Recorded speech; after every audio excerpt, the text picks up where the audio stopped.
चलिए प्रिय विद्यार्थियों, बहुत बहुत शुभकामनाएं। मैं doctor JP Mishra, Ananya YouTube channel पर आप सब लोग का भरपूर स्वागत। प्रिय विद्यार्थियों, हम लोग सुपर टेट की बैच में जीवन आवृत्ति और कौशल पर मैंने आपको 2 क्लास दंड के संबंध में सिखाया था कि दंड और पुरस्कार किस तरह से चल रहा है, कैसे सिस्टम आगे बढ़ रहा है। मैं उसको आपको कायदे से एक एक तथ्यों के संदर्भ में मैंने आपको समझाया था ना। आप उसको बेहतर तरीके से सीखे भी थे। आज मैं सोच रहा हूं प्रिय विद्यार्थियों, आज मैं सोच रहा हूं कि क्वेश्चन की थोड़ी प्रैक्टिस हो जाए, क्योंकि देखो कोई टॉपिक जब आप पढ़ते हो, पढ़ने के बाद अगर क्वेश्चन की प्रैक्टिस नहीं हुई तब उस टॉपिक की पूर्णता आप तक नहीं पहुंच पाती है। बात समझ रहे हैं ना। तो इसलिए आप बिल्कुल ललकार करके आगे बढ़ते हुए चलें और क्वेश्चन की प्रैक्टिस प्रिय विद्यार्थियों जरूर कर लीजिए ना। तो चलिए आज हम क्वेश्चन की प्रैक्टिस आपको करवा देते हैं। चूंकि पीडीएफ अभी प्रिपरेट नहीं हो पाई इसलिए हम तुरंत लिख करके आपको प्रैक्टिस करवा दे रहे हैं। चलिए क्वेश्चन नंबर 1। क्वेश्चन नंबर 1 क्या क्वेश्चन है? कहता है दंड का संबंध है, ध्यान से समझना, क्वेश्चन है दंड का संबंध है, दंड का संबंध है, ध्यान से समझिए। पहला ए नकारात्मक आचरण से, विकल्प में दे रहा हूं, बिल्कुल शानदार विकल्प है। नकारात्मक आचरण से, ना नकारात्मक आचरण से। बी सकारात्मक आचरण से, सकारात्मक सकारात्मक आचरण से, सकारात्मक आचरण से। सी ए प्लस बी बोथ, दोनों से। और डी कोई नहीं। आपको विकल्प दे रहा हूं, तुरंत आप बताइएगा कि ये जो दंड है वो किससे संबंधित है। चलिए सभी लोग फटाफट आंसर करते हैं। आपके सामने आ गया है क्वेश्चन, दंड का संबंध किससे है? पहला नकारात्मक आचरण से, दूसरा सकारात्मक आचरण से। ध्यान से समझना, पहला नकारात्मक आचरण से, दूसरा सकारात्मक आचरण से, ठीक है, सकारात्मक आचरण से। तीसरा ए प्लस बी बोथ, दोनों से। चौथा उपरोक्त में से कोई नहीं। प्रिय विद्यार्थियों, अगर आप गहराई से देखें, कॉन्सेप्ट को लें, तो मैंने आपको समझाया था कि व्यक्ति के 2 प्रकार के आचरण होते हैं, एक नकारात्मक होता है, एक सकारात्मक होता है।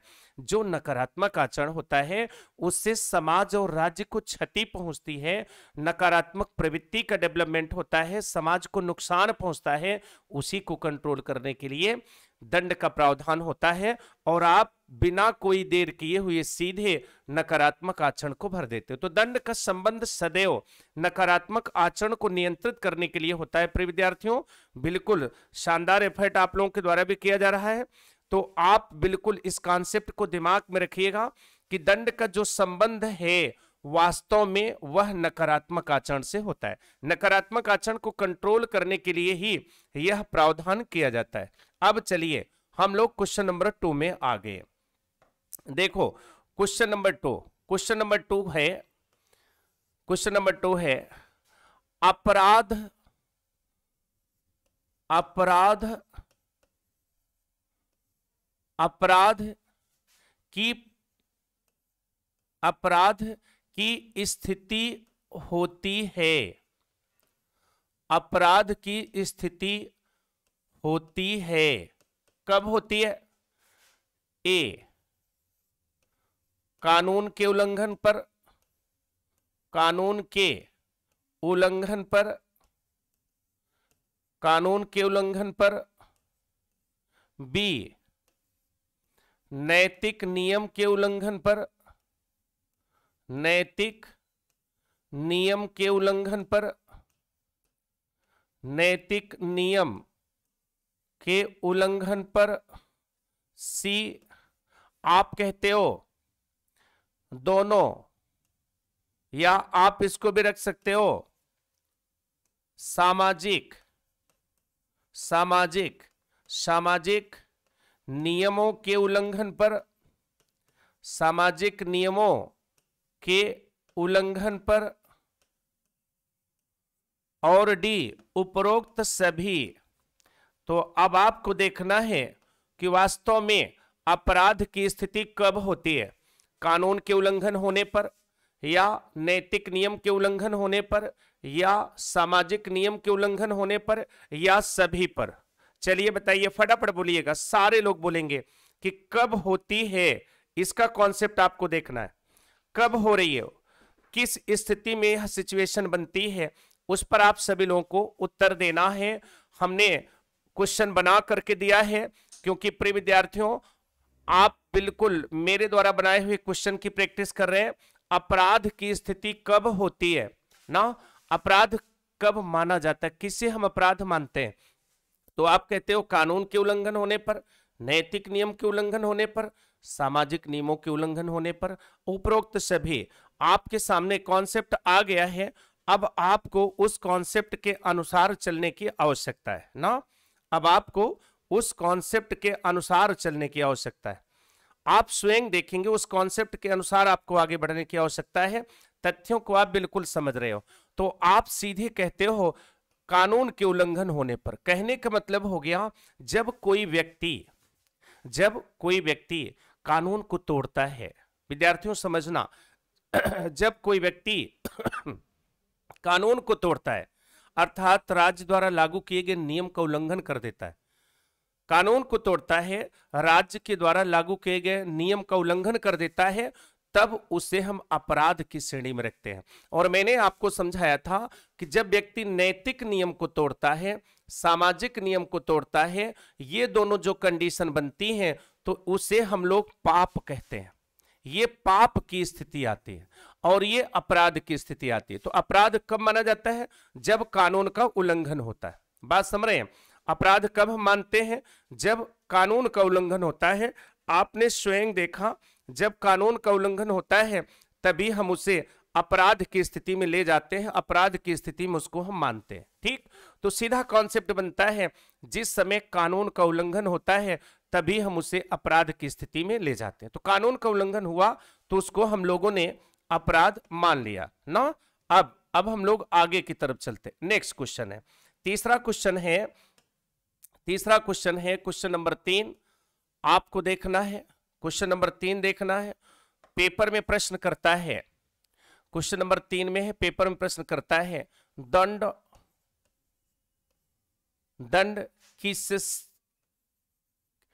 किसे नियंत्रित करने के लिए दिया जाता है। दंड किसे नियंत्रित करता है, दंड किसे नियंत्रित करता है। ए अपराध को नियंत्रित करता है, अपराध को नियंत्रित करता है, बी पाप को नियंत्रित करता है, सी दोनों को नियंत्रित करता है, और डी कोई नहीं, किसी को नियंत्रित नहीं करता, कोई नहीं किसी को नहीं नियंत्रित करता। कहता है दंड किसे नियंत्रित करता है। चलिए सारे लोग बताइएगा फटाफट, दंड का प्रावधान जो सरकार करती है, राज्य करती है, वो किसको नियंत्रित करने के लिए करती है, इस पर आपको विचार करना है। प्रिय विद्यार्थियों फटाफट आप आंसर करिएगा, इस पर आपको विचार करना है कि ये दंड किसको नियंत्रित करता है, इस बिंदु की तरफ आपको चलना है ना। दंड किसको नियंत्रित करता है, आपको इस बिंदु की तरफ चलना है, कॉन्सेप्ट को देखना है कि क्या सिचुएशन बन रही है। ठीक, तो चलिए हम लोग फटाफट देखते हैं दंड किससे नियंत्रित करता है। आप सीधे कहते हो पहला अपराध है, दूसरा पाप है, तीसरा दोनों है, उपरोक्त में से कोई नहीं है। आप सीधे कहते हो व्यक्ति के आपराधिक आचरण को नियंत्रित करने के लिए दंड का प्रावधान किया जाता है, क्योंकि जब व्यक्ति के आचरण से समाज राज्य दोनों को क्षति पहुंचती है, अर्थात जब व्यक्ति आपराधिक आचरण का हो जाता है, कानून तोड़ देता है, तब उसको नियंत्रित करने के लिए बिल्कुल आप देख रहे हो दंड का प्रावधान करते हैं। अपराध को नियंत्रित करने के लिए दंड का प्रावधान करते हैं। इसलिए प्रिय विद्यार्थियों आप पूरे कॉन्सेप्ट के साथ एक एक सिचुएशन को देख रहे हो, बिना कोई देर किए हुए आप एक एक सेक्शन को समझते हुए आगे बढ़ रहे हो, और आप यह भी देख रहे हो कि किस तरह की स्थिति बनती है, दंड किसे नियंत्रित करता है। जब इस सिचुएशन को हम लेकर आते हैं तो हम कहते हैं दंड अपराध को नियंत्रित करने के लिए दिया जाता है। अर्थात समाज में जो निगेटिविटी का वातावरण पैदा करने वाला आचरण है, अर्थात जिससे समाज और राज्य दोनों को नुकसान पहुंच रहा है, उसको नियंत्रित करने के लिए जो प्रावधान किया गया है उसको हम लोग अपराध की श्रेणी में रखते हैं। प्रिय विद्यार्थियों, उसे हम लोग अपराध की श्रेणी में रखते हैं। बात समझ गए ना? उसे हम लोग सीधे सीधे अपराध की श्रेणी में रखते हैं। तो हमने अपराध का कॉन्सेप्ट दिया। अब आया क्वेश्चन नंबर 4। चलिए क्वेश्चन नंबर 4, आपसे क्वेश्चन नंबर 4 कहता है दंड है ए निषेधात्मक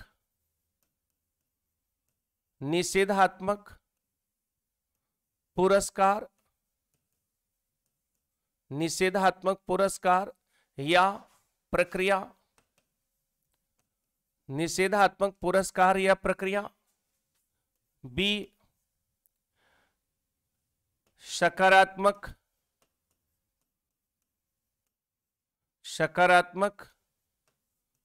पुरस्कार या प्रक्रिया। सी संदेहात्मक प्रक्रिया। डी कोई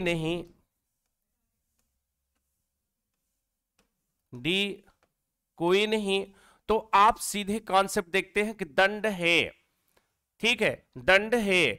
इस सिचुएशन को आप लेके चलते हैं कि दंड है। अब उसमें निषेधात्मक पुरस्कार, सकारात्मक पुरस्कार, संदेहात्मक प्रक्रिया, कोई नहीं, तो आप सीधे कहते हैं राज्य का यह निषेधात्मक पुरस्कार है, राज्य की यह निषेधात्मक प्रक्रिया है। दंड वास्तव में राज्य का एक निषेधात्मक पुरस्कार है, निषेधात्मक प्रक्रिया है, जिसके माध्यम से आगे की स्थिति क्लियर होती है। तो चलिए, अब अगर कभी प्रिय विद्यार्थियों पेपर में पूछ लिया कि दंड किससे संबंधित है, दंड क्यों दिया जाता है, दंड क्या है, तो आपसे सुपर टेट में इसी तरह के प्रश्न पूछ सकते हैं। बात समझ रहे हैं? बिल्कुल हम लोग एकदम टारगेटेड प्रश्न लेके चल रहे हैं। अगर आप देखें 4 प्रश्न मैंने हल करवाया है कि सबसे पहले मैंने जो कॉन्सेप्ट आपको दिया है, पहला क्वेश्चन जो मैंने लिख करके हल करवाया कि दंड का संबंध किससे है, आपने कहा नकारात्मक आचरण से। अपराध की स्थिति कब होती है, आपने कहा जब कानून तोड़ा जाता है। और दंड किससे नियंत्रित होता है, नहीं। अब आप थोड़ा यहां रुक जाइए, यहां थोड़ा सा क्वेश्चन ध्यान नहीं दिया मैंने। यहां क्वेश्चन दंड किसे नियंत्रित करता है, चलिए सही है, यहां किससे नहीं है, किसे शब्द है, तो ठीक है, सिचुएशन सही चल रही है। दंड किसे नियंत्रित करता है, सही है, क्वेश्चन सही चल रहा है। मैंने सोचा कि किससे लिखा हुआ है, तो किसे नियंत्रित करता है, बिल्कुल सही है, अपराध को नियंत्रित करता है। फिर आप चलते हैं क्वेश्चन नंबर 4 में, दंड है एक निषेधात्मक पुरस्कार या प्रक्रिया, सकारात्मक पुरस्कार या प्रक्रिया। फिर आगे की तरफ आप बढ़ जाते हो, बात समझ रहे हो, फिर आगे की तरफ आप बढ़ जाते हो। अब देखिए क्वेश्चन नंबर 5 की तरफ हम आ गए, क्वेश्चन नंबर 5 की तरफ आ गए। दंड के सिद्धांत का अर्थ है, दंड के सिद्धांत, दंड के सिद्धांत का, दंड के सिद्धांत का आशय, दंड के सिद्धांत का आशय क्या है, दंड के सिद्धांत का आशय क्या है। ए दंड के सिद्धांत का आशय क्या है, ठीक है, दंड के सिद्धांत का आशय क्या है। ए नंबर 1, दंड किस उद्देश्य से दिया गया है, दंड किस उद्देश्य से, दंड किस उद्देश्य से दिया गया है। बी दंड की व्याख्या क्या है, दंड की दंड की दंड की व्याख्या क्या है? दंड की व्याख्या क्या है? सी, ध्यान से समझना, सी दंड के कारण, और डी कोई नहीं, डी कोई नहीं। चलिए सारे लोग फटाफट आंसर करिएगा। मेरा प्रश्न है, मेरा जो क्वेश्चन है वह है दंड के सिद्धांत का अर्थ क्या है? उत्तर आपको ढूंढना है। 4 विकल्प मैंने सामने दे रखा है। पहला है दंड किस उद्देश्य से दिया गया है, दंड की व्याख्या क्या है, दंड के कारण क्या है, उपरोक्त में से कोई नहीं। तो चलिए सारे लोग बताइए, फटाफट क्वेश्चन करिएगा। सभी लोग आंसर करें। क्वेश्चन की व्याख्या को आप देखने की कोशिश करें। सारे लोग बताएंगे, फटाफट बोलेंगे। चलिए सभी लोग बताइए, फटाफट आंसर करिए, सारे लोग आंसर करिएगा। चलिए सारे लोग आंसर करिए, बताइए क्या सिचुएशन होने वाली है, क्या सिचुएशन होने वाली है। सारे लोग आंसर करिएगा। क्वेश्चन नंबर 5 हमारे सामने आया है। कहता है दंड के सिद्धांत का आशय क्या है? तो कहता है दंड किस उद्देश्य से दिया गया है। दूसरी चीज कहता है दंड की व्याख्या क्या है। तीसरी चीज दंड के कारण क्या है।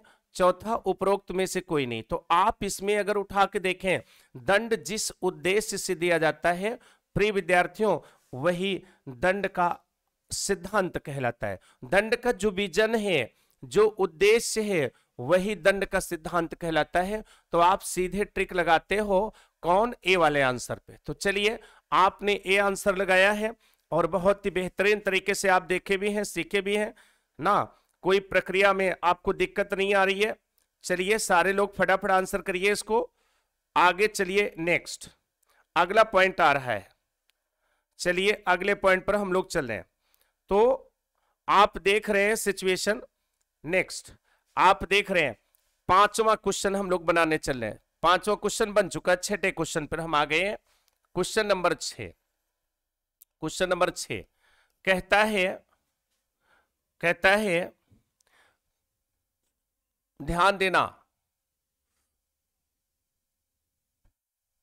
Tit for tat, tit, question देखना, tit for tat,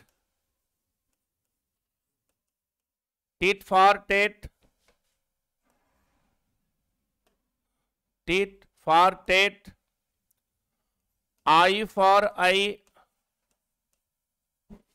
eye for eye, murder,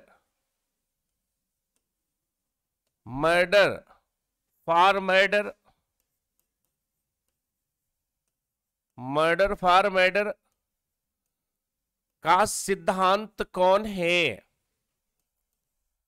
murder for murder का सिद्धांत कौन है? मर्डर फॉर मर्डर का सिद्धांत कौन है? आप सीधे कहते हैं ए प्रतिशोधात्मक सिद्धांत, प्रतिशोधात्मक सिद्धांत, बी निवर्तक सिद्धांत, निवर्तक सिद्धांत, सी सुधारात्मक सिद्धांत, सुधारात्मक सिद्धांत, डी आदर्शवादी सिद्धांत, डी आदर्शवादी सिद्धांत। आपसे पेपर में पूछ रहा है murder for murder, tit for tat, eye for eye, murder for murder का सिद्धांत कौन है? चलिए सभी लोग फटाफट आंसर करिएगा। बहुत ही जबरदस्त क्वेश्चन आया है, ठीक है ना, बहुत ही जबरदस्त क्वेश्चन है और ये क्वेश्चन आपसे पूछ सकता है tit for tat, eye for eye, murder for murder का सिद्धांत कौन है? पहला प्रतिशोधात्मक, दूसरा निवर्तक, तीसरा सुधारात्मक और चौथा आदर्शवादी सिद्धांत। चलिए सारे लोग बताइए, आदर्शवादी सिद्धांत, ठीक है ना, आदर्शवादी सिद्धांत, सारे लोग फटाफट बताएंगे कौन सा होने वाला है, कौन सा कॉन्सेप्ट बन रहा है। आदर्शवादी सिद्धांत कौन सा कॉन्सेप्ट है? चलिए सारे लोग बताइएगा, फटाफट आंसर करिए, तुरंत सारे लोग आंसर करिएगा। तो आप देख रहे हो ना, बिल्कुल सटीक आंसर है इसका। अगर आप देखिए तो इसको बिल्कुल हम लोग प्रतिशोधात्मक सिद्धांत कहते हैं, क्योंकि मैंने आपको बताया था जब कोई अपराधी किसी व्यक्ति विशेष के खिलाफ अपराध करता है, जब कोई अपराधी किसी व्यक्ति विशेष के खिलाफ अपराध करता है, या आप कह सकते हैं जब कोई अपराधी समाज में कोई अपराध कर देता है ना, तो राज्य कहता है कि वह अपराध आपके खिलाफ नहीं किया है, वास्तव में वह अपराध किसके लिए किया है? कहते हैं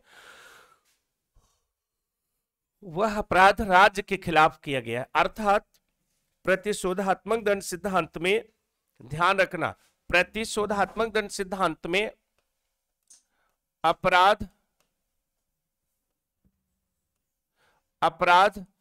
राज्य के खिलाफ माना जाता है।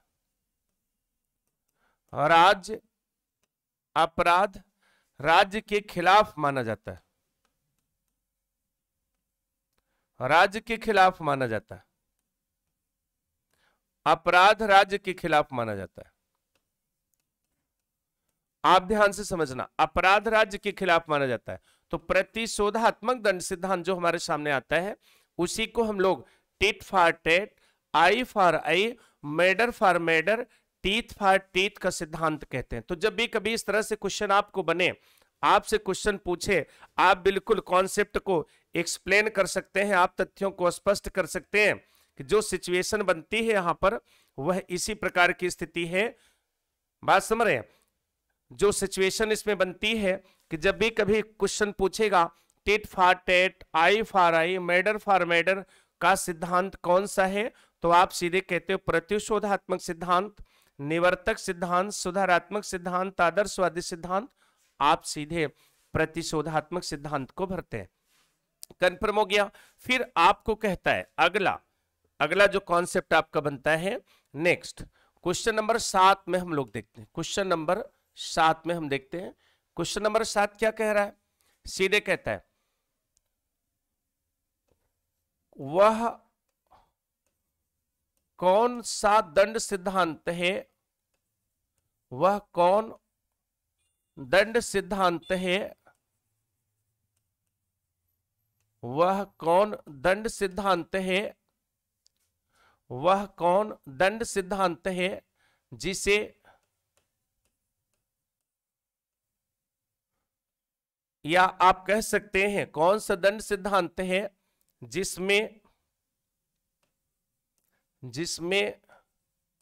दंड को साध्य माना गया है,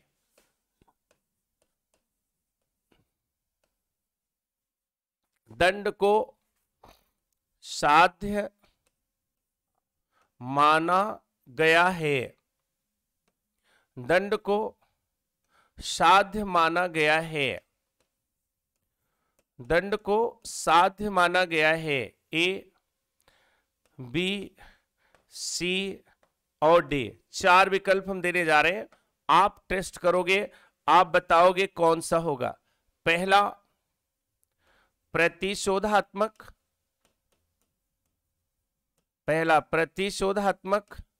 दूसरा निवर्तक, तीसरा आदर्शवादी,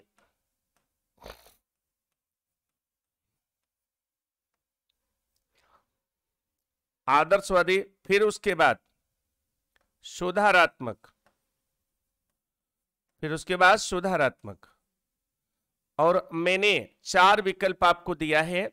मैंने क्वेश्चन पूछा है, आप आंसर देंगे कौन सा दंड सिद्धांत है जिसमें दंड को साध्य माना गया है, जिसमें दंड को साध्य माना जाता है। आप उत्तर देंगे पहला प्रतिशोधात्मक सिद्धांत, ध्यान से समझना, पहला प्रतिशोधात्मक सिद्धांत, ठीक, पहला प्रतिशोधात्मक सिद्धांत, दूसरा निवर्तक सिद्धांत, तीसरा आदर्शवादी सिद्धांत, चौथा सुधारात्मक सिद्धांत। सारे लोग फटाफट आंसर करिएगा, सभी लोग तुरंत आंसर करें। चलिए, आप देख रहे हो ना, दंड को साध्य माना गया है, तो आप स्वयं देखते हो दंड को साध्य कौन मानता है, दंड को साधन कौन मानता है, ये दोनों आपको पता होना चाहिए। ध्यान रखना प्रिय विद्यार्थियों, दंड को साध्य माना है प्रतिशोधात्मक ने,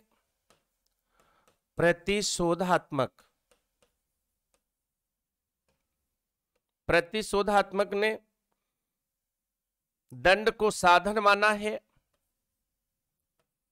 निवर्तक प्लस सुधारात्मक।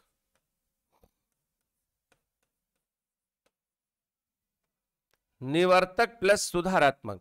तो अगर कभी पेपर में आपसे पूछे दंड को किसने साध्य माना, तो आप सीधे यहां आंसर दे सकते हो, दंड को साध्य माना है। अगर आप उठाकर देखें, दंड को साध्य माना है किसने, प्रतिशोधात्मक सिद्धांत ने, और दंड को साधन माना है, आप उठा के देखें, निवर्तक और सुधारात्मक ने। तो लेकिन आपसे साधन नहीं माना गया है, आपसे साधन नहीं पूछा गया है, आपसे साध्य पूछा गया है। इसलिए आपको पता होना चाहिए कि दंड के संबंध में जो भी सिचुएशन हमारे पास आती है, जो भी स्थिति हमारे पास मिलती है दंड के संबंध में, वो पूरे कॉन्सेप्ट के अनुसार चल रही है। और आप देखते हैं एक एक तथ्यों को हम लोग यहाँ एक्सप्लेन करते हुए आगे बढ़ रहे हैं। सिचुएशन है कि जो दंड है बिल्कुल प्रतिशोधात्मक सिद्धांत से संबंधित है, जहां पर दंड को साध्य माना गया है, और निवर्तक में भी उसे साधन बना दिया जाता है, सुधारात्मक में भी वह साधन के रूप में काम करता है।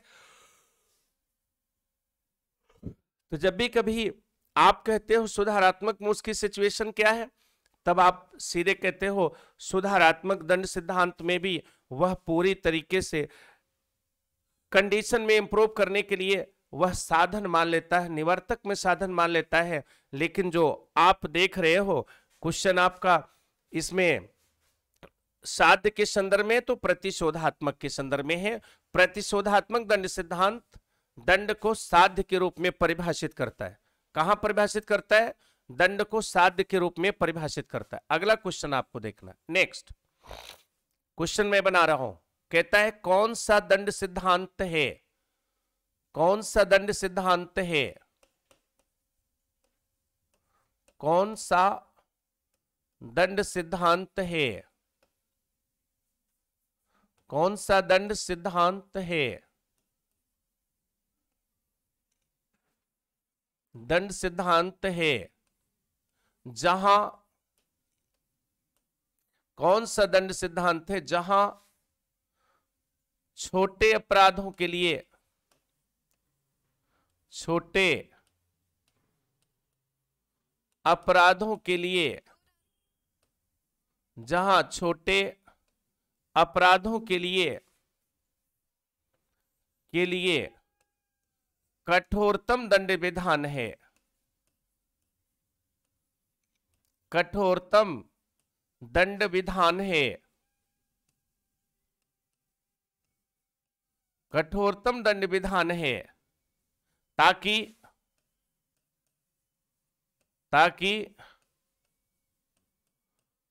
समाज से,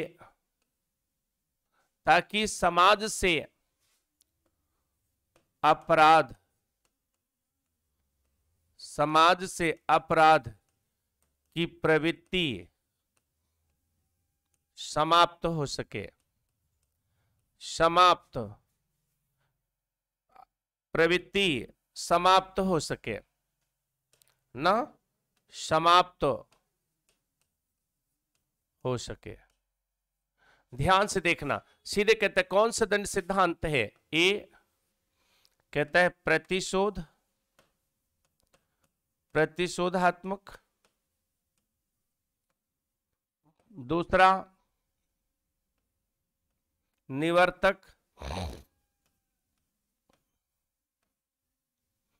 तीसरा सुधारात्मक, चौथा आदर्शवादी।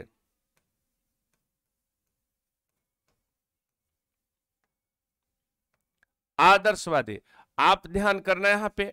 तो पहला प्रतिशोधात्मक, दूसरा निवर्तक, तीसरा सुधारात्मक, चौथा आदर्शवादी ना। और आपसे क्वेश्चन पूछा कौन सा दंड सिद्धांत है, कौन सा दंड सिद्धांत है जहां छोटे अपराधों के लिए कठोरतम दंड का विधान है ताकि समाज से अपराध की प्रवृत्ति समाप्त हो जाए। ठीक है, कौन सा दंड सिद्धांत है प्रिय विद्यार्थियों, फटाफट बताइएगा सारे लोग। और वह दंड सिद्धांत कौन हो सकता है? आपने सीधे कहा वह दंड सिद्धांत निवर्तक हो सकता है। ठीक है ना, निवर्तक दंड सिद्धांत आपने उसको कैच किया है, उसे आप निवर्तक दंड सिद्धांत के रूप में परिभाषित करते हैं। अर्थात वह निवर्तक दंड सिद्धांत है जहां पर इस प्रकार की प्रक्रिया हमको दिखाई देती है।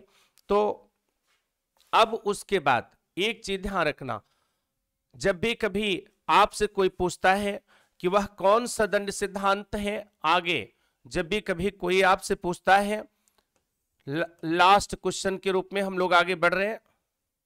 लास्ट क्वेश्चन, चूंकि आज हाँ पीडीएफ आ नहीं पाई थी इसलिए मैंने सीधे लिख करके आपको अभ्यास कराया।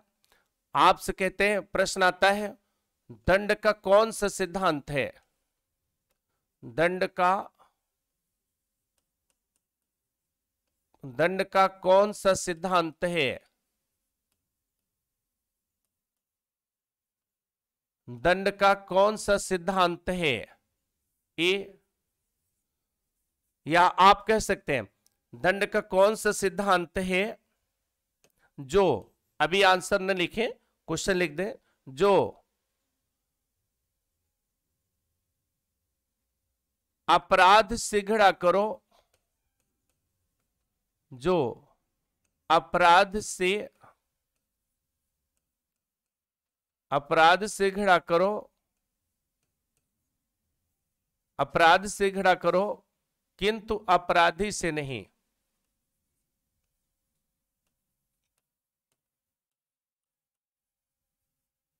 अपराध से घृणा करो किंतु अपराधी से नहीं। ध्यान से समझिए, दंड का कौन सा सिद्धांत है जो अपराध से घृणा करो किंतु अपराधी से नहीं,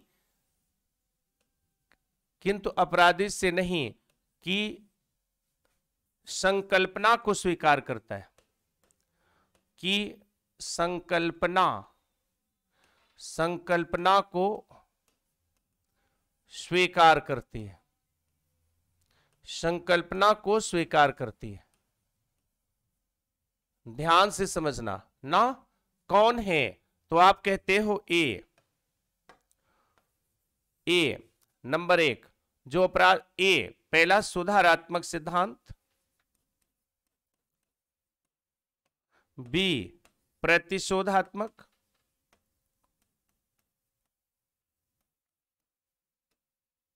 सी आप कह सकते हैं निवर्तक,